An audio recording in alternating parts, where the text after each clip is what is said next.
Урматтуу мекендештер, сиз Москвада иштеп, кирди чыкты кызматына муктаж болсоңуз, биздин кызматтан пайдаланыңыз. Биздин компания эң акыркы үлгүдөгү унаалар менен камсыздалган. Салондо акысыз Wi-Fi бар, жана документтер жагынан жардам беребиз. Бизде көп жылдык тажрыйбасы бар айдоочулар иштейт. Байланыш үчүн номерлерибиз +7 926 725 38 85 +7 999 997 46 76.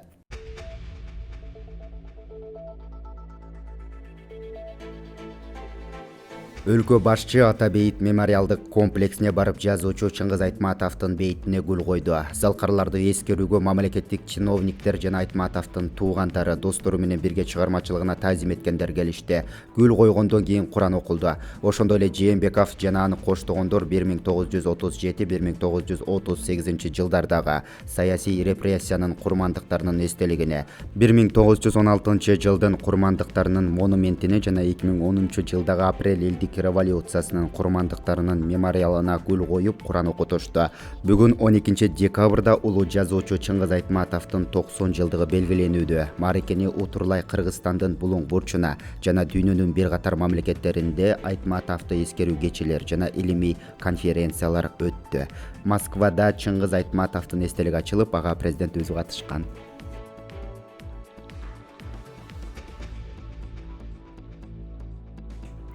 Пресса KG каналында сиздер менен акыркы саатка алынган жаңылыктар. Саламатсыздарбы? Орусияда кыргызстандык аял өз кызын бычактап салды. Красноярск шаарында 25 жаштагы кыргызстандык өз апасынын колунан каза тапты. Бул маалыматты эне баланын өз атын атагысы келбеген тууганы Калыс медиага тастыктады. Окуя Красноярск шаарындагы батирлердин биринде болгон. Апасы менен кызы чатакташа кеткенде аял ашканадагы бычакты шилтеп жиберген. Кыз жүрөк тушунан жараат алган үчүн ошол жерде жан берген. Эне баланын чатагына эмне себеп болгону азырынча белгисиз. Аялды милиция кызматкерлери кармап кеткен. Ал эми маркумдун сөөгү Кыргызстанга алып келүү үчүн жакындары учурда акча жана зарыл документтерди даярдап жатат. Жүк 215 декабрдагы рейс менен келиши пландалууда. Булак Калыс медиа. Сынган, кандайсың? Неде жаман иштер болуп кетти. Мен аны аймеримди бычактап өлтүрүп койдум, Бычактай берсем өлүп калды. Аны моргка алып кетти, мени милиция алып кетти. Эмне жараса жаман иштер болуп атат азырчы. Мен тогуздум бул кыз. Ушуну ушундай акыбалга жеттим. Азыр мындай, сен но телефондон WhatsApp'тан сүйлөшүп турасың, сенин машина менен телефондон алып келишет. Алып келип мына квартира ошо Надирдин квартирасына барасың, сага квартира таап чыгарып беришет анан кийин.